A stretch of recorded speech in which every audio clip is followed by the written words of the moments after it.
ನಮಸ್ಕಾರ ವಾರ್ತಾ ಭಾರತೀಯ ವೀಕ್ಷಕರಿಗೆ ಈ ವಿಶೇಷ ಸಂದರ್ಶನಕ್ಕೆ ಸ್ವಾಗತ. ದಾವಣಗೆರೆ ಬೈ ಎಲೆಕ್ಷನ್ ದಿನದಿಂದ ದಿನಕ್ಕೆ ರೋಚಕ ಘಟ್ಟವನ್ನ ಮುಟ್ತಾ ಇದೆ. ಈಗ ಅಲ್ಲಿ ಕಾಂಗ್ರೆಸ್ ಗೆಲ್ಲುತ್ತಾ ಇಲ್ವಾ ಅನ್ನುವಂತಹ ಕುತೂಹಲ ಉಂಟುಕೊಂಡಿದೆ. ಯಾಕೆಂದ್ರೆ ಶಾಮನೂರು ಶಿವಶಂಕರಪ್ಪ ಕುಟುಂಬ ಹಠಕ್ಕೆ ಬಿದ್ದು ಚಾಲೆಂಜ್ ಮಾಡಿ ಟಿಕೆಟ್ ಅನ್ನ ಪಡ್ಕೊಂಡಿದೆ. ಟಿಕೆಟ್ ಅನ್ನೋ ಪಡ್ಕೊಂಡ್ಬಿಡ್ತು, ಆದ್ರೆ ಗೆಲ್ಲೋದು ಅಸುಲ್ಬನಾ, ಗೆಲ್ಲುತ್ತಾ, ಏನೇನು ಸಮಸ್ಯೆಗಳಿದಾವೆ, ಈ ತರದ ಚರ್ಚೆಗಳು ನಡೀತಿದ್ದಾವೆ.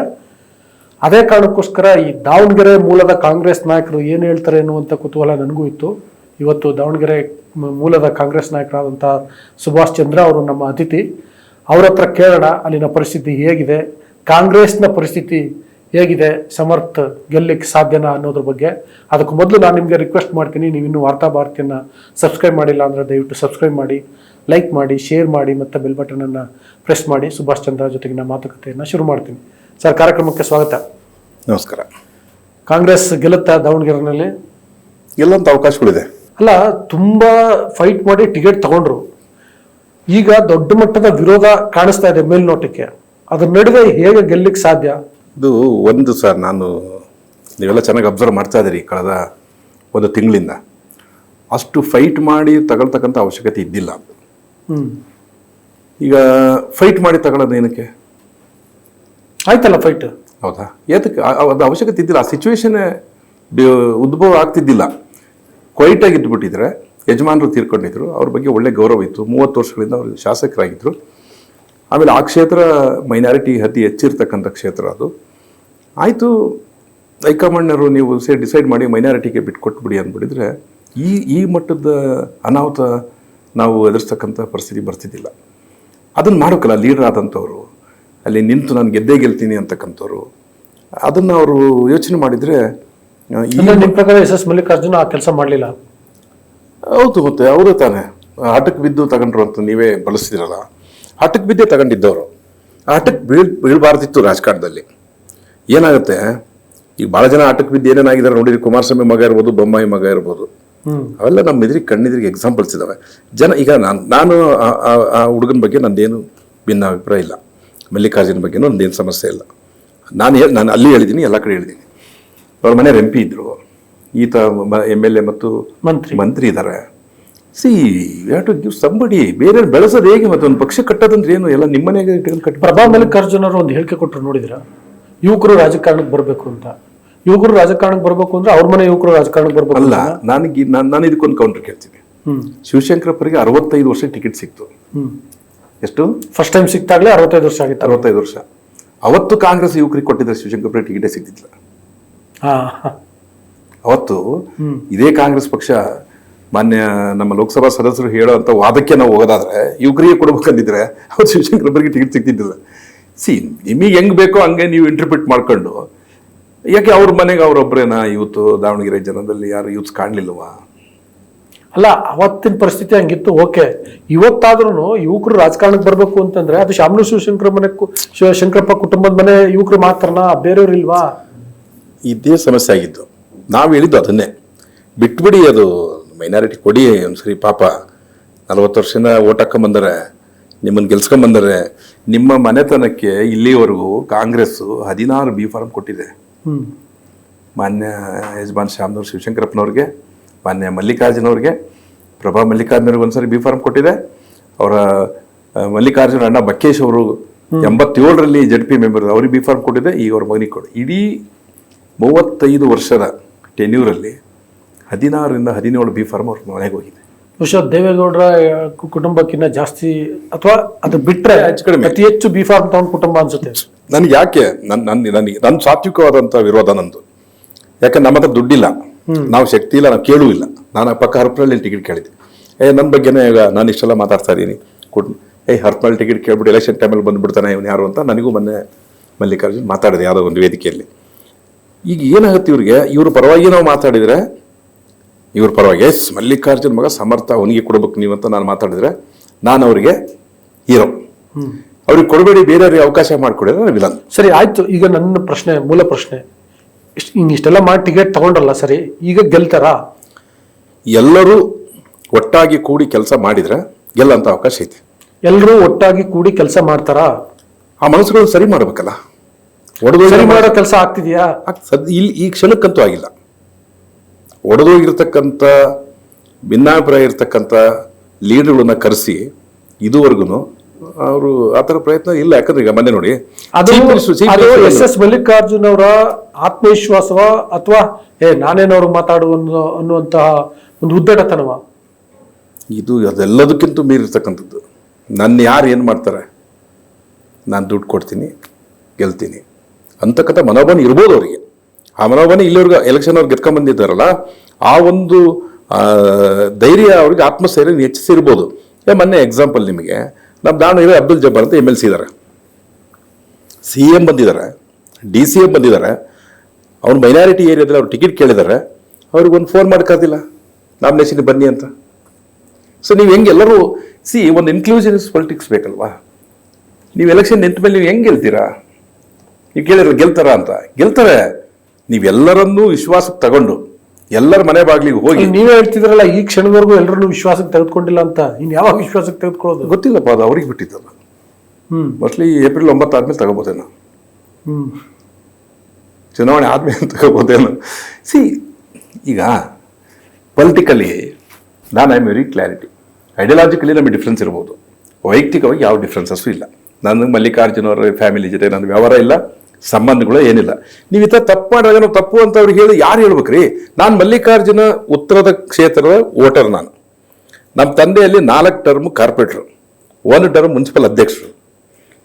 ನಾವು ಪ್ರಶ್ನೆ ಮಾಡ್ತೀವಿ ಅನ್ನೋ ಕಾರಣಕ್ಕೆ ನಮ್ಮನ್ನು ವಿರೋಧ ಮಾಡಿದರೆ, ಅಥವಾ ನೀವು ಹಿಂಗೆ ಮಾಡಬೇಡಿ ಹಂಗೆ ಮಾಡಿ ಅನ್ನೋ ಕಾರಣಕ್ಕೆ ನಮ್ಮಂಥವ್ರನ್ನ ವಿರೋಧ ಮಾಡಿದರೆ, ಮತ್ತು ಹೆಂಗೆ ನೀವೆಲ್ಲರನ್ನೂ ವಿಶ್ವಾಸಕ್ಕೆ ತಗೊಳ್ಳೋ ಸಾಧ್ಯ ಇದೆ? ಆಯ್ತು ಬಾರಪ್ಪ, ನಿಂದೇನು ಮಾತಾಡು. ನಾವೇನು ಅವ್ರ ಮಂತ್ರಿ ಆದಾಗ ಒಂದು ರೂಪಾಯಿ ಕೆಲಸಕ್ಕೆ ಹೋಗಿಲ್ಲ, ಒಂದು ಫೇವರಿಸಮ್ಗೆ ಹೋಗಿಲ್ಲ, ಏನಿದೆ ಮಾಡಿ. ಕಾಂಗ್ರೆಸ್ ಪಕ್ಷ ನಮ್ಮ ಪಕ್ಷನ ಗೆದ್ದಿರಾ, ಮಂತ್ರಿ ನೀವು ಕೆಲಸ ಮಾಡಿ. ನೀವು ಜನಪರವಂಥ ಕೆಲಸ ಏನು ಬೇಕಾದ್ರೂ ಮಾಡಿ, ನಾವು ನಿಮ್ಮ ಜೊತೆಗಿರಿ. ನಾವು ಸೈಲೆಂಟ್ ಇದೀವಲ್ಲ, ನಿಮಗೇನಾದ್ರು ವಿರೋಧ ಮಾಡಿದೀವ? ಸಂದರ್ಭ ಬಂದಾಗ ವಿರೋಧ ಮಾಡಿದ್ದೀವಿ. ಯಾವ ಕ್ಷಣಕ್ಕೆ ನಿಮಗೆ ನಾವು ತಪ್ಪು ಅಂತ ಹೇಳಬೇಕು ಹೇಳಿದ್ದೀವಿ. ಆ ತಪ್ಪು ಅಂತ ಹೇಳೋದೇ ತಪ್ಪು ಅನ್ನೋದಾದರೆ ನಾವು ಡೆಮಾಕ್ರಸಿಯಲ್ಲಿ ಏನು ನಂಬಿಕೆ ಇಡಬೇಕು? ನಾವು ಪ್ರಜಾಪ್ರಭುತ್ವನೇ ಇಲ್ವಾ? ಇಡೀ ದಾವಣಗೆರೆಯಲ್ಲಿ ಇವತ್ತು ಮುಸ್ಲಿಂ ಯುವಕರು ಈಗ ಮಾಡಿದ್ದು ತಪ್ಪು ಅನ್ನೋದು ನಿಮ್ಮ ಅಭಿಪ್ರಾಯ? ಎಲ್ಲ ಮೀಡಿಯಾದವರು ಹೇಳ್ತಾ ಇದಾರೆ, ಜನ ಹೇಳ್ತಾ ಇದಾರೆ, ಹುಡುಗರುಗಳು ವಾಲಂಟರಿ ವಾಟ್ಸಪ್. ನೀವು ದಾವಣಗೆರೆಯವರು, ಕಾಂಗ್ರೆಸ್ನವರು, ಅದ ಕಾರಣಕ್ಕೋಸ್ಕರ ಕೇಳ್ತಿದ್ದೀನಿ.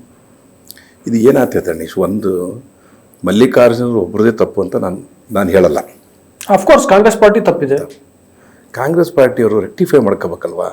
ಎಷ್ಟು ಇತಿಹಾಸ, ನಮಗೆ ಹೈಯೆಸ್ಟ್ ಇತಿಹಾಸ ಇರ್ತಕ್ಕಂಥ ಪೊಲಿಟಿಕಲ್ ಪಾರ್ಟಿ ಕಾಂಗ್ರೆಸ್ ಪಾರ್ಟಿ. ಯಾವ ಟು ರೆಕ್ಟಿಫೈ. ನಾವು ಅಮಿತ್ ಶಾ ಮಗ ICC ಚೇರ್ಮನ್ ಇದಕ್ಕೆ ನಾವು ವಿರೋಧ ಮಾಡ್ತೀವಿ, ಇಲ್ಲಿ ಯಡಿಯೂರಪ್ಪನ ಮಕ್ಕಳಿಗೆ ವಿರೋಧ ಮಾಡ್ತೀವಿ. ನೀವೇನು ಮಾಡ್ತಾ ಇದ್ದೀರಿ? ಸರಿ ಮಾಡ್ಕೊಳ್ಳಿ. ಒಂದು ಪಕ್ಷ ಕಟ್ಟಬೇಕಿಲ್ಲಿ. ಈ ರಾಜ್ಯದಲ್ಲಿ ಒಂದು ಸೆಕ್ಯುಲರ್ ಪಾರ್ಟಿ ಇರಬೇಕು. ಕಾಂಗ್ರೆಸ್ ಜನಕ್ಕೆ ಅನಿವಾರ್ಯ, ಇದು ಬೇಕು ಕಾಂಗ್ರೆಸ್ಸು. ನಿಮ್ಮ ನಡವಳಿಕೆಯಿಂದ ಕಾಂಗ್ರೆಸ್ ಏನಾಗುತ್ತೆ? ಹೊಡ್ತ ಬಿಡುತ್ತೆ ಪಾರ್ಟಿಗೆ. ಹೆಂಗೆ ಪಾರ್ಟಿ ಕಟ್ತೀರಾ ಮುಂದೆ ನೀವು? ಜನ ನಮಗೆ ಪ್ರಶ್ನೆ ಮಾಡಿದ್ರೆ ನಾವು ಏನು ಉತ್ತರ ಕೊಡ್ಬೇಕು? ರೋಡಲ್ಲಿ ನಾವು ಅಸಹಾಯಕರಾಗ್ಬಿಡ್ತೀವಿ, ಸೈಲೆಂಟ್ ಆಗಿಬಿಡ್ತೀವಿ. ಯಾರು ಕೆಲಸ? ಈಗ ನೋಡಿ, ನಿಮ್ಮಂಥ ಕಾರ್ಯಕರ್ತರು, ನಾಯಕರು ಎಲ್ಲ ಸೈಲೆಂಟ್ ಆದರೆ ದಾವಣಗೆರೆ ದಕ್ಷಿಣ ವಿಧಾನಸಭಾ ಕ್ಷೇತ್ರದಲ್ಲಿ ಬೈ ಎಲೆಕ್ಷನ್ ಗೆಲ್ಲೋದಂಗೆ ಕಾಂಗ್ರೆಸ್? ಶಕ್ತಿ, ಅವ್ರಿಗೆ ಶಕ್ತಿ ಇದೆ ಬಿಡಿ, ಅವರೆಲ್ಲ ಗೆಲ್ಲಿಸ್ಕೊಂತಾರೆ. ನಮ್ಮನ್ನು ಬಿಟ್ಟವರು, ನಮ್ಮಂಥವ್ರನ್ನೆಲ್ಲ ಬಿಟ್ಟು, ನನ್ನದಕ್ಕಿಂತ ನಾನೇನು ದೊಡ್ಡ ಫೋರ್ಸ್ ಏನಲ್ಲ. ನಮ್ಮ ಥರ ಯೋಚನೆ ಮಾಡ್ತಕ್ಕಂಥವ್ರು ಎಲ್ಲರನ್ನೂ ಅವ್ನು ಏನ್ರಿ ಇವ್ರನ್ನೆಲ್ಲ ಬಿಟ್ಟು ನಾವು ರಾಜಕೀಯ ಮಾಡಲೇನು? ಏನಂತ ಶಕ್ತಿ ಅವ್ರದ್ದು? ಹಣ, ಅಧಿಕಾರ ಮತ್ತು ಜಾತಿ. ನಾನು ಭಾಳ ಕಡೆ ಹೇಳ್ತಾ ಇರ್ತೀನಿ. ಇದು ದೇವರಾಜರ್ಸ್ ಅವರು ಹೇಳಿರ್ತಕ್ಕಂಥದ್ದು, ಬಂಗಾರಪ್ಪನವರು ಅದು ಮಾಡಿದ್ದಾರೆ.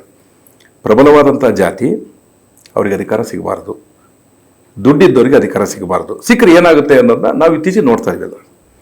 ಪಾಪ ಇವ್ರು ಒಂದೇ ಫ್ಯಾಮಿಲಿಯಲ್ಲಿ ಬಿಡ್ರಿ, ಈ ಥರ ಭಾಳ ಜನ ಫ್ಯಾಮಿಲಿ ಎಲ್ಲ ಪಾರ್ಟಿಲೂ ಇದ್ದಾರೆ. ಕನ್ಸಾಲಿಡೇಟ್ ಆದರೆ ಅಷ್ಟು ಅವ್ರಿಗೆ ನ್ಯಾಚುರಲ್ ಆಗಿ ಇದು ಬರುತ್ತೆ, ಏನು ಬೇಕಾದ್ರೂ ಮಾಡ್ಬೋದು ಅಂತಕ್ಕಂಥ ಮನಸ್ಥಿತಿಗೆ ಹೋಗ್ಬಿಡ್ತಾರೆ. It's an human psychology. ನೀವು ಡಯಾಲೆಕ್ಟಿಕಲ್ ಮೆಟೀರಿಯಲ್ಸ್ ನೋಡಿ, ನೀವು ಅದೇ ಹೇಳೋದು. ಆ ದ್ವಂದ್ವನೇ ಅದು. ಜಾಸ್ತಿ ದುಡ್ಡು ಜಾಸ್ತಿ ಆದ ತಕ್ಷಣ, ಅಧಿಕಾರ ನಮ್ಮ ಮನೆಗೆ ಬಂದ ತಕ್ಷಣ ಜನಸಾಮಾನ್ಯರು ಲೀಡರ್ಗಳನ್ನೇ ಕನ್ಸಿಡರ್ ಮಾಡಿ ಜನಸಾಮಾನ್ಯರು ಕನ್ಸಿಡರ್ ಮಾಡ್ತಾರೆ. ಕಾಯ್ಬೇಕು ನೋಡಿ. ನಮ್ಮ ದೇಶದ, ನಾನು ಭಾಳ ಕಡೆ ಹೇಳ್ತಿರ್ತೀನಿ, ಈ ದೇಶದ ವ್ಯವಸ್ಥೆಯಲ್ಲಿ ಗುಲಾಮಿ ಸಂಸ್ಕೃತಿಯನ್ನು ನಾವು ಒಪ್ಕೊಂಡ್ಬಿಟ್ಟಿದ್ವಿ. 200-300 ವರ್ಷ ರಾಜರು ಆಳಿದ್ರು, ಒಂದು 200 ವರ್ಷ ಬ್ರಿಟಿಷ್ ಆಳಿದ್ರು. ಈಗ ಕಿರೀಟ ತೆಗೆದು ಟೋಪಿ ಇಟ್ಕೊಂಡು ಶ್ರೀಮಂತರು ಆಳ್ತಾ ಇದ್ದಾರೆ. ಈಗ ಒಂದು ಕ್ಷೇತ್ರದಲ್ಲಿ ಕೆಲಸ ಮಾಡೋಕ್ಕೆ ಒಂದು ಮನೆಗೆ 3 ಅಧಿಕಾರ ಬೇಕಿತ್ತ? ಒಂದು ಮಂತ್ರಿ ಸ್ಥಾನ, ಒಂದು ಶಾಸಕ ಸ್ಥಾನ, ಒಂದು MP ಸ್ಥಾನ. ಏನು ಅಧಿಕಾರ ಇಲ್ಲದೆ ಜನಸೇವೆ ಮಾಡಿರ್ತಕ್ಕಂಥವ್ರು ನಮ್ಮ ಕಣ್ಣಿದಿದ್ದಾರೆ. ಯಾವ ಒಂದು ಪಂಚಾಯತಿ ಮೆಂಬರ್ ಆಗಲಾರ್ದಂಥವ್ರು ಜನಸೇವೆಯಲ್ಲಿ ನಿರತರಾಗಿದ್ದಾರೆ, ಕೆಲಸ ಮಾಡ್ತಾ ಇದ್ದಾರೆ. ಎಲ್ಲ ಅಧಿಕಾರನೂ ಇಟ್ಟುಕೊಂಡು ಕೂಡ ಇವರು ಫೇಲ್ ಆಗಿದ್ದಾರೆ ಭಾಳ ಜನ. ಹೌದಾ? ಅವ್ರಿಗೆ ಏನಕ್ಕೆ ಅಧಿಕಾರ ಬೇಕು? ಜಸ್ಟ್ ಒಂದು ಗರಿಯಪ್ಪ ಅವಾರ್ಡ್ ತಗೊಂಡಂಗೆ, ನನಗೆ ಆ ಪ್ರಶಸ್ತಿ ಈ ಪ್ರಶಸ್ತಿ ಇವೆಲ್ಲ ಸುಮ್ಮನೆ ಶೋಕೇಸ್ನ ಇಟ್ಕೊಂಡಂಗೆ. ನೋಡಿ, SS ಮಲ್ಲಿಕಾರ್ಜುನ್ ಓಕೆ, ಅವರ ಶಾಮನೂರು ಶಿವಶಂಕರಪ್ಪ ಅವರೇ ಶ್ರೀಮಂತರು, ಅವ್ರ ತಂದೆ ಕಾಲದಿಂದ ಶ್ರೀಮಂತರು, ಮತ್ತು ಅವ್ರ ಲೈಫ್ ಸ್ಟೈಲೇ ಬೇರೆ, ಇದು ಓಕೆ. ಹಾಗಾಗಿ ಅವರ ಆಲೋಚನೆ ಕ್ರಮ ಕೂಡ ಬೇರೆ. ಬಟ್ ಪ್ರಭಾ ಮಲ್ಲಿಕಾರ್ಜುನ್ ಅವರ ಹಿನ್ನೆಲೆ ಕೂಡ ಬೇರೆ, ಆಯಿತಾ? ಮತ್ತು ಅವರು ಕಂಪೇರಿಟಿವ್ಲಿ ಓದ್ಕೊಂಡಿರುವಂಥವ್ರು, ಎಜುಕೇಟೆಡು, ಚೆನ್ನಾಗಿ ಗೊತ್ತಿರುವಂಥವ್ರು. ಅವರಾದರೂ ಇದ್ರ ಬಗ್ಗೆ ಒಂದು ಯೋಚನೆ ಮಾಡಬೇಕಿತ್ತು ಅಂತ ಅನ್ಸಲ್ವಾ ಇಲ್ಲ ಒಂದು ಕಡೆ? ನಮ್ಮ ಭಾಳ ಜನಕ್ಕೆ ಒಪ್ಸಿತ್ತು ನೀವು ಹೇಳಿದ ಕ್ವಶನ್ನೇ. ಅವ್ರನ್ನ ಹಾಕೋಣಕ್ಕೆ ಜನ ಗೆಲ್ಸಿದ್ರು. ಡೆಫಿನೆಟ್ಲಿ ನನಗೂ ಆ ಒಪ್ಸಿತ್ತು, ಅದಕ್ಕೆ ನನಗೂ ಒಪ್ಸಿತ್ತು. ಹಂಗಾಗಿ ಜನ ಗೆಲ್ಸಿದ್ರು. ಓಕೆ, ಅವ್ರಿಗೆ ಏನಾಗ್ಬಿಟ್ಟಿದೆ, ಶಾಡೋ ಅಲ್ವಾ? ಮಲ್ಲಿಕಾರ್ಜುನ್ ಅವರು ಶಾಡೋದಲ್ಲೇ ಇರ್ತಾರೆ. ಆ ಶಾಡೋಲ್ಲಿ ಇದ್ದಾಗ ಮತ್ತೆ ಅವರು ಆ ಥರ ಯೋಚನೆ ಮಾಡಿ ಆ್ಯಕ್ಚುಲಿ ಅವ್ರು ಮೆಚೂರ್ಡ್ ಆಗಿ ಡಿಸಿಷನ್ ತಗೋಬೋದಿತ್ತು. ಇವರು 100% right. She didn't taken that decision. ಮಗ ಸಣ್ಣ ನಿಧಾನ ಬಿಡಿ, ಏನೋ ಮಾಡಿ ಬೇರೆ ಕೊಡೋಣ. ನಾಳೆ ಬೇರೆ ಬೇರೆ ಥರ ಎಫೆಕ್ಟ್ ಆಗ್ತಿ ಇವ್ರಿಗೆ. ಮುಂದೆ ಇವ್ರು ಯೋಚನೆ ಮಾಡ್ಬೇಕಲ್ಲ. ಇಲ್ಲೇನಾಗಿದೆ, ಇಂಡಿವಿಜುವಲ್ ಸಮರ್ಥನ ಆದ ತಕ್ಷಣನೇ ವ್ಯವಸ್ಥೆಯಲ್ಲಿ ಒಬ್ಬ ಇಂಡಿವಿಜುವಲ್ ಮನುಷ್ಯ ಬಲಶಾಲಿ ಆದಾಗ ಯಾವ ಪಾರ್ಟಿ ಹಂಗಿರಲ್ಲ, ಯಾರು ಹಂಗಲ್ಲಿರೋದಿಲ್ಲ. They're supreme. This a system. ಇದನ್ನೇ ಬಂಡವಾಳಶಾಹಿ ಸಿಸ್ಟಮ್ ಅಂತ ಹೇಳೋದು. ಇದು ಕ್ಯಾಪಿಟಲಿಸಮ್ ಸಿಸ್ಟಮಲ್ಲಿ ಈ ಥರದ ಯೋಚನೆ ಮಾಡ್ತಕ್ಕಂಥದ್ದೇ ಜಾಸ್ತಿ ಆಗಿರೋದು. ಹಂಗಾಗಿ ಅವರೆಲ್ಲ ರಾಜಕೀಯದಲ್ಲಿದ್ದಾರೆ. ನೀವು 224 ಜನ MLAಗಳು ತಾಳಿ ಗಣೇಶ್, 224 ಜನ MLAಗಳಲ್ಲಿ 51 ರಿಸರ್ವ್ ಕಾನ್ಸ್ಟಿಟ್ಯೂನ್ಸಿ ಬಿಟ್ಟರೆ ಇನ್ನು ಗೆದ್ದಿರ್ತಕ್ಕಂಥ ಜನರಲ್ ಕ್ಯಾಂಡಿಡೇಟ್ಸ್ಗಳು ಎಷ್ಟು ದುಡ್ಡು ಖರ್ಚು ಮಾಡಿದ್ದಾರೆ, ಎಲ್ಲೆಲ್ಲಿ ದುಡ್ಡು ತಂದರೆ, ಅವ್ರಿಗೆ ಯಾರು ಫೈನಾನ್ಸ್ ಮಾಡಿದ್ದಾರೆ, ಅವ್ರು ಹೆಂಗೆ ಅಧಿಕಾರಕ್ಕೆ ಬಂದರು, ಒಂದು ಅನಾಲಿಸಿಸ್ ಮಾಡಿ ನೀವು. ಹಿಂಗಾಗಿನೇ ವಿಧಾನಸಭೆಗಳು ಸೀರಿಯಸ್ನೆಸ್ ಇಲ್ಲ, ಸರ್ಕಾರಗಳು ಸೀರಿಯಸ್ನೆಸ್ ಇಲ್ಲ. ಎಲ್ಲ ಸರ್ಕಾರಗಳು ಬಂದವು, ಯಾವ ಸೀರಿಯಸ್ನೆಸ್ ಇಲ್ಲ. They want to keep a power, they will make money, ಸಾಮ್ರಾಜ್ಯ ವಿಸ್ತರಿಸ್ಕೊಳ್ಳೋದು. ಇದು ಡೆಮಾಕ್ರಸಿಗೆ ದೊಡ್ಡ ದುರಂತ. ಇದು ಡೆಮಾಕ್ರಸಿಲಿ ಆಗಬಾರ್ದು. ನಾನು ದಾವಣಗೆರೆ ವಿಷಯಕ್ಕೆ ಬರ್ತೀನಿ. ಎಲ್ಲ ಇದು ದಾವಣಗೆರೆ ವರ್ಷ ಅಲ್ಲ, ಅಫ್ಕೋರ್ಸ್ ದಾವಣಗೆರೆಗೂ ಅಪ್ಲೈ ಆಗುತ್ತೆ. ಅಲ್ಲ, ದಾವಣಗೆರೆ ವಿಷಯ ಅಂತ ಯಾಕೆ ಹೇಳಿದೆ ಅಂದರೆ, ನಾನು ಮೊನ್ನೆ ಒಬ್ಬ BJPS ಭಾಳ ಹಿರಿಯ ನಾಯಕರ ಜೊತೆ ಒಬ್ಬರ ಜೊತೆ ಮಾತಾಡಿದೆ. ಅವ್ರಿಗೆ ನೀವ್ಯಾಕೆ ಲಿಂಗಾಯತ್ ಕ್ಯಾಂಡಿಡೇಟ್ ಹಾಕಲಿಲ್ಲ, ಈಗ ಅಲ್ಲಿ ಗೆಲ್ತಾರ ಅಂದಾಗ ಅವರಂದ್ರು ಕಾಂಗ್ರೆಸ್ ಗೆಲ್ಲುತ್ತೆ ಈ ಸಲ. ಆದರೆ ಇದರ ಎಫೆಕ್ಟು ನೆಕ್ಸ್ಟು ಅವರ 3 ಜನಕ್ಕಾಗತ್ತೆ. ಅಂದರೆ ಮಲ್ಲಿಕಾರ್ಜುನ್ಗೆ, ಪ್ರಭಾ ಮಲ್ಲಿಕಾರ್ಜುನ್ಗೆ ಮತ್ತು ಸಮರ್ಥ್ಗೆ ಅಂತ ಹೇಳಿದ್ರು. ನನಗೆ ಇದು ಭಾಳ ಇಂಟ್ರೆಸ್ಟಿಂಗ್ ಅನ್ನಿಸ್ತು. ಅದ್ರ ಬಗ್ಗೆ ಇನ್ನೂ ಸ್ವಲ್ಪ ಸ್ಟಡಿ ಮಾಡಬೇಕು ಅಂತ ಅನ್ನಿಸ್ತು. ನೀವು ಅಚಾನಕ್ಕಾಗಿ ಸಿಕ್ಕಿರೋದ್ರಿಂದ ನಿಮಗೂ ಆ ಪ್ರಶ್ನೆ ಇಡ್ತಿದ್ದೀನಿ. ಆ ಥರದ ಎಫೆಕ್ಟ್ ಆಗುತ್ತಾ? ಆ ಥರದ್ದು ಅನಾಹುತ ಆಗೇ ಆಗುತ್ತೆ. ಯಾಕಂದರೆ ನೀವು ದೂರಗಾಮಿ ಪರಿಣಾಮಗಳ ಬಗ್ಗೆ ಯೋಚನೆ ಮಾಡಬೇಕು. 100%. ಈಗ ನೋಡಿ, ಈಗ ನಾವು BJPಯನ್ನು ದೂಷಣೆ ಮಾಡಿ 40% 50% ನಾವು ಅಧಿಕಾರಕ್ಕೆ ಬಂದ್ವಲ್ವ. ನೀವು ಸರ್ವೆ ಮಾಡಿ 3 ವರ್ಷ ನಮ್ಮ ಸರ್ಕಾರ ಬಂದು ಮಂತ್ರಿಗಳು ಅಸೆಂಬ್ಲಿಗೆ ಹೋಗಲ್ಲ. ಅಲ್ಲ, ದಾವಣಗೆರೆ ವಿಷಯಕ್ಕೆ ಬನ್ನಿ. ಅಲ್ಲಿಂದ ಅವರಿಂದನೇ ಬರ್ತೀನಿ, ಜನಕ್ಕೆ ಕೈಗೆ ಸಿಗಲ್ಲ. ಇದು ಮುಂದೆ ಏನು ಪರಿಣಾಮ ಆಗುತ್ತೆ ಅನ್ನೋದು ಜನ ಜಡ್ಜ್ ಮಾಡ್ತಾರೆ, ಮಾಧ್ಯಮದವ್ರು ಜಡ್ಜ್ ಮಾಡ್ತೀರಿ, ನಮ್ಮಂಥವ್ರು ಜಡ್ಜ್ ಮಾಡ್ತೀರಿ. ಇಲ್ಲಿ ಅದೇ ಆಗೋದು. ಈಗ ಅವರು ಈ ಡಿಸಿಷನ್ ತಗೊಂಡಿದ್ದಾರಲ್ಲ, ಆ ಡಿಸಿಷನ್ ಮುಂದಿನ ದಿವಸಗಳಲ್ಲಿ 100% ಅವ್ರ ಪರಿಣಾಮ ಬೀರ್ತಕ್ಕಂಥ ಎಲ್ಲ ಅವಕಾಶಗಳಿದ್ದಾವೆ. ರೆಕ್ಟಿಫೈ ಮಾಡ್ಕೋಬೇಕು ಇಮಿಡಿಯೇಟಾಗಿ. ಪೊಲಿಟಿಕ್ಸ್ ಇದೆಯಲ್ಲ, ಅದು ಇಂಡಿವಿಜುವಲ್ ಅಲ್ಲ ಇವತ್ತು ಕೂಡ, ಅದು ಒಂದು ಕಲೆಕ್ಟಿವ್ ಆಗಿ ಮಾಡ್ತಕ್ಕಂಥ ಕೆಲಸ. ಕಲೆಕ್ಟಿವ್ ಆಗಿ ಅಂದರೆ ನಿಮಗೆ ಬೇಕಾದರು, ನಿಮಗೆ ಜೈ ಅನ್ನೋರು ಗುಂಪು, ನಿಮಗೆ ಜಿ ಉಜರ್ ಅನ್ನೋರು ಗುಂಪು ಕಟ್ಕೊಂಡಲ್ಲ. ಬಂಗಾರಪ್ಪರ್ ಕೂಗ್ತಿದ್ರು ಲಾಸ್ಟ್ ನಿಂತಿರೋನ್ನ, ಬಾಯ್ಲಿ ಅನ್ನೋರು. ಅದು ಪಟೇಲ್ರು ಮಾಡಿದ್ರು, ಜೆ ಎಚ್ ಪಟೇಲ್ ಸಾಹೇಬರು. ಜೆ ಎಚ್ ಪಟೇಲ್ರು ನಮ್ಮ ಜಿಲ್ಲೆಯವರೇ, ನನಗೆ ಸಂಬಂಧನೂ ಆಗಬೇಕು. ಅವರು ಒಂದು ಎಕ್ಸಾಂಪಲ್ ಹೇಳ್ಬಿಡ್ತೀನಿ. ಅವ್ರ ಮಗ MLC ಟಿಕೆಟ್ ಕೇಳಕ್ಕೆ ಹೋದ್ರು, ತ್ರಿಶೂಲ್ ಪಾಣಿ ಪಾಟೀಲ್ ಅಂತ ಅವ್ರ ದೊಡ್ಡ ಮಗ. ಲೋಕಲ್ ಬಾಡಿ ಎಲೆಕ್ಷನ್ಗೆ ಶಿವಮೊಗ್ಗಕ್ಕೆ ಬರ್ತಿತ್ತು. ಪಟೇಲ್ರ ಚೀಫ್ ಮಿನಿಸ್ಟರ್ ಏನು ಹೇಳಿದ್ರು ಗೊತ್ತಾ? ಏನಪ್ಪ ಅದು ಅಂದರು. ಅಪ್ಪಾಜಿ, ಅದು ಈ ಪಂಚಾಯತಿ ಮೆಂಬರ್ಗಳು, ZP ಮೆಂಬರ್ಗಳು ಓಟ್ ಹಾಕೋದು ತಾಲೂಕು ಪಂಚಾಯತಿ. ಹೌದಾ? ಅದಕ್ಕೆ ನಿಲ್ತೀಯಾ? ಒಂದ್ಸರಿ ಪಂಚಾಯತಿ ಮೆಂಬರ್ ಆಗಪ್ಪ, ಆಮೇಲೆ ನೀನು ಅದಕ್ಕೆ MLC ನಿಲ್ವ. ಅದು ಪಟೇಲ್ರು. ಆ ಥರ ದೂರದೃಷ್ಟಿ ಇರಬೇಕಲ್ಲ. ಅವ್ರು ಇರೋರಿಗೆ ಯಾರನ್ನ ಬಿಟ್ಟಿಲ್ಲ. ಅವ್ರು ತೀರ್ಕೊಂಡ ಮೇಲೆ ಮೈವಾ ಪಾಟೀಲ್ ಸರಿ MLA. ಓಕೆ, ಕಡೆಯದಾಗಿ ಒಂದು ಕ್ವಶನ್ ಕೇಳಬೇಕು ಅನ್ನಿಸ್ತೀವಿ. ಏನಂದರೆ, ಸಮರ್ಥ್ ನಾಮಿನೇಷನ್ ಫೈಲ್ ಮಾಡುವಾಗ ಒಂದು ಪತ್ರಕರ್ತರಿಗೆ ಮಾತಾಡ್ತಾ ಒಂದು ಮಾತು ಹೇಳಿದ್ರು. ಏನಂದರೆ, ಇಡೀ ಮಧ್ಯ ಕರ್ನಾಟಕದಲ್ಲಿ ಪಕ್ಷ ಕಟ್ಟಿದ್ದು ನಮ್ಮ ತಾತ ಅಂತ. ಈಗ BJP ನಾಯಕರು ಹೇಳ್ತಾರೆ ಮುಂದಿನ ಎಲೆಕ್ಷನ್ಲಿ 3 ಜನನೂ ಸೋಲ್ತಾರೆ ಇದ್ರ ಪರಿಣಾಮವಾಗಿ ಅಂತ. ಅಲ್ಲ ಇದೇ ಕಾರಣಕ್ಕೆ ಮಧ್ಯ ಕರ್ನಾಟಕದ ಬಿಡಿ ದಾವಣಗೆರೆನಲ್ಲಿ ಕಾಂಗ್ರೆಸ್ ಪಕ್ಷಕ್ಕೆ ದೊಡ್ಡ ಹೊಡೆತ ಬೀಳುತ್ತಾ? ಇದೇ ಥರ ಮುಂದುವರೆದ್ರೆ ಬೀಳುತ್ತೆ.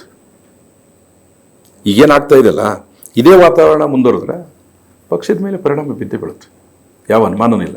ಈಗ ನಮ್ಮ ಇವನು ಸಮರ್ಥ ಮಲ್ಲಿಕಾರ್ಜುನ್ ಮಗ ಹೇಳಿ ಶಿವಶಂಕರ್ ಪರ ಪಕ್ಷ ಕಟ್ಟಿದ್ದು ಬೆಳೆಸಿದ್ದು ಅಂತ.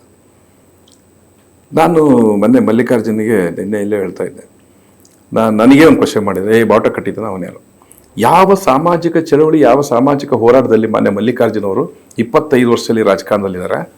96 ಏನೋ ಫಸ್ಟ್ ಅವ್ರು ಗೆದ್ದಿದ್ದು, ಇಲ್ಲಿವರೆಗೂ 30 ವರ್ಷದಲ್ಲಿ ಯಾವ ಸಾಮಾಜಿಕ ಹೋರಾಟ ಚಳವಳಿಯಲ್ಲಿ ಭಾಗವಹಿಸಿದ್ದಾರೆ, ಯಾವ ಪೊಲೀಸ್ ಸ್ಟೇಷನ್ಗೆ ಇವ್ರ ಮೇಲೆ ಕೇಸ್ ಆಗಿದೆ, ಯಾವ ಸಾಮಾಜಿಕ ಚಳವಳಿ ಪರವಾಗಿ ಜೈಲಿಗೆ ಹೋಗಿದ್ದಾರೆ, ಅವ್ರು ಹೇಳ್ಬಿಡ್ಲಿ ಗೊತ್ತಾಗುತ್ತೆ. ಇಲ್ಲ, ಕಳಕಳಿ ಇರ್ಬೋದು ಜನಗಳ ಮೇಲೆ, ಅವರಿಗೆ ಹೋರಾಟದಲ್ಲಿ ಭಾಗವಹಿಸಿಲ್ಲ ಅವರು. ಹೌದ್ರಾ? ಇದು ಇದೆ. ಈ ಪರಿಣಾಮನೇ ಶಿವಶಂಕರಪ್ಪ ಅವರು ಯಜಮಾನರಿದ್ರು, ವಯಸ್ಸಾಯ್ತು, 65 ವರ್ಷಕ್ಕೆ ಬಂದರು ರಾಜಕಾರಣಕ್ಕೆ. ಅವರೇನು ಯೂತ್ ಕಾಂಗ್ರೆಸ್ಸಿಂದ ಬರಲಿಲ್ಲ, NSU ಇಂದ ಬಂದಿಲ್ಲ. 65 ಅವ್ರ ವಯಸ್ಸಿನ 65ಕ್ಕೆ ಬಂದು ಟಿಕೆಟ್ ತಗೊಂಡು ಗೆದ್ದರು. ಅವ್ರು ಕಟ್ಟೋದೇನಿಲ್ಲ, ಬಟ್ ಮ್ಯಾನೇಜ್ಮೆಂಟ್ ಗೊತ್ತಿತ್ತು ಅವ್ರಿಗೆ. He manage the things, he manage the politics.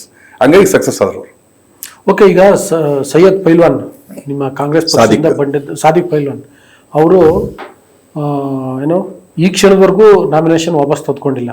ಇನ್ನೇನು ಟೈಮ್ ಮುಗೀತು. ಅದೇ, ಸೊ ಅವ್ರಿಗೆ ವಾಪಸ್ ತಗೊಂಡಲ್ಲೇ ಇರೋದ್ರಿಂದ ಕಾಂಗ್ರೆಸ್ ಮೇಲೆ ಏನು ಪರಿಣಾಮ ಬೀರ್ಬೋದು? ಸ್ವಲ್ಪ ಕಾಂಗ್ರೆಸ್ಸಿಗೆ ಹೊರತು ಬೀಳುತ್ತೆ. ಯಾಕಂದರೆ ಸಾದಿಕ್ ನನಗೆ ಭಾಳ ಆತ್ಮೀಯ ಸ್ನೇಹಿತ. ಆತ ಪ್ರತಿ ಎಲೆಕ್ಷನ್ಗೂ ನಾಮಿನೇಷನ್ ತೆಗಿತಾ ಇದ್ದ, ಎಲ್ಲ ಆಗ್ತಾಯಿತ್ತು. ಒಂದ್ಸರಿ ಮುನ್ಸಿಪಲ್ ಅಧ್ಯಕ್ಷನೂ ಆಗಿದ್ದ. ಒಂದು ಸ್ವಲ್ಪ ಸಣ್ಣ ಪ್ರಭಾವ ಬೀರುತ್ತೆ ಕಾಂಗ್ರೆಸ್ ಪಕ್ಷಕ್ಕೆ, ಒಂದು ಸಣ್ಣ ತೊಂದರೆ ಆಗ್ಬೋದು ಅಂತ ನನಗೆ ಅನಿಸ್ತಾ ಇದೆ. ಫೈನಲಿ ಏನಾಗೋದು? This is the last question. Congress ಗೆಲ್ತೀವಿ ನಾವು. ಗೆಲ್ಲುತ್ತಾ? ಆಸ್ ಎ ಪಾರ್ಟಿ ಯುನೈಟೆಡ್ ಕೆಲಸ ಮಾಡಿ ಎಲ್ಲರನ್ನು ನೀವು ರೈಡರ್ ಹಾಕ್ಬಿಡಿ. ಗೆಲ್ಲುತ್ತಾ? ಯುನೈಟೆಡ್ ಕೆಲಸ ಮಾಡ್ತೀರಾ, ಎಲ್ಲರನ್ನೂ ವಿಶ್ವಾಸಕ್ಕೆ ತಗೋತೀರಾ, ಎಲ್ಲರೂ ನಿಮ್ಮ ಬಗ್ಗೆ ನಂಬಿಕೆಯಿಂದ ಬರ್ತಾರಾ, ಮೊದಲಿನ ವಿಶ್ವಾಸ ಮೂಡುತ್ತಾ? ಅವೆಲ್ಲ ನಾನು ಕೇಳ್ತಿಲ್ಲ. ಗೆಲ್ಲುತ್ತಾ? ಗೆಲ್ಲುತ್ತೆ. ನೀವು ಗೆಲ್ಲುತ್ತೆ ಅಂದ್ರೆ ಸುಮ್ಮನೆ ಏನೋ ಸರ್ಕಾರ ಇಲ್ಲ, ನಾನು ಗೆಲ್ಲಕ್ಕಾಗಲ್ಲ ಅಂತ ಹೇಳ ಕಾಂಗ್ರೆಸ್ ಪಾರ್ಟಿ ಅನ್ನೋದು. ನಾವು ಗೆಲ್ತೀವಿ, ಕಷ್ಟಪಟ್ಟು ಗೆಲ್ತೀವಿ. ಓಕೆ, ಥ್ಯಾಂಕ್ ಯು ವೀಕ್ಷಕರೇ. ಸುಭಾಷ್ ಚಂದ್ರ ಅವರು ಕಡೆಯ ಪ್ರಶ್ನೆಗೆ, ಗೆಲ್ಲುತ್ತಾ ಅನ್ನೋ ಪ್ರಶ್ನೆಗೆ ನನಗೇನೋ ಸಮಾಧಾನಕರವಾದಂಥ ಉತ್ತರ ಕೊಟ್ಟಿಲ್ಲ ಅವರು. ಅಂದರೆ ಆನೆಸ್ಟ್ ಉತ್ತರ ಅಂತ ಅನ್ನಿಸಿಲ್ಲ. ನಿಮ್ಗೇನು ಅನ್ನಿಸ್ತು ಅಂತ ಕಮೆಂಟ್ ಬಾಕ್ಸಲ್ಲಿ ತಿಳಿಸಿ. ಅದಲ್ಲದೆ ಕಾಂಗ್ರೆಸ್ ಪಾರ್ಟಿ ಅಲ್ಲಿ ಯಾವ ರೀತಿ ನಡ್ಕೊಳ್ತು, SS ಮಲ್ಲಿಕಾರ್ಜುನ್ ಯಾವ ರೀತಿ ಮಾಡಿದರು, ಅದರ ಪರಿಣಾಮ ಏನಾಗ್ಬೋದು ಅನ್ನೋದ್ರ ಬಗ್ಗೆ ಕೂಡ ಸುಭಾಷ್ ಚಂದ್ರ ಮಾತಾಡಿದ್ದಾರೆ. ಅದ್ರ ಬಗ್ಗೆ ಕೂಡ ನಿಮ್ಮ ಅಭಿಪ್ರಾಯವನ್ನು ತಿಳಿಸಿ. ಜೊತೆಗೆ ಇನ್ನೂ ವಾರ್ತಾ ಭಾರತಿಯನ್ನು ಸಬ್ಸ್ಕ್ರೈಬ್ ಮಾಡಿಲ್ಲ ಅಂದರೆ ದಯವಿಟ್ಟು ಸಬ್ಸ್ಕ್ರೈಬ್ ಮಾಡಿ, ಲೈಕ್ ಮಾಡಿ, ಶೇರ್ ಮಾಡಿ, ಮತ್ತು ಬೆಲ್ ಬಟನನ್ನು ಪ್ರೆಸ್ ಮಾಡಿ. Thank you.